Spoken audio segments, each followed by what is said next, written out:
Hello everyone, this is Adam Cherrington here at Ward Industries. I'm just doing a quick video because we sometimes get customers who can't remember the lock codes if they want to get into configuration mode. The default is in the manual, the default is 20, however sometimes people change it and they forget what they've put.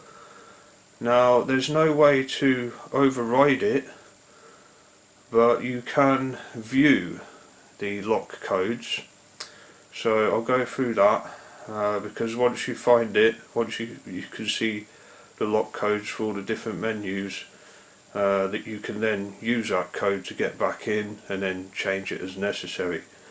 So what you need to do is power down the controller. Now as the controller is powering up, you need to hold the scroll and up arrow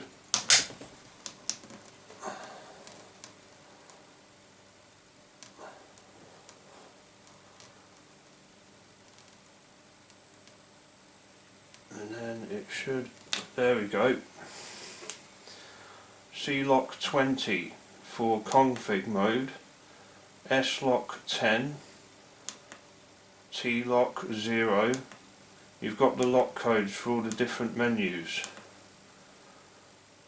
Now if I went into the config mode and I changed that lock code to like 120, let's say, and then did the same thing, powered it off, turned it on again and held the scroll and up arrow, it would show up here 120. Okay, so that's really useful for people who may have changed the lock code, or somebody else has changed it and they don't know what it is. It's as simple as that. You just need to hold those two and then you can scroll through the different menu codes.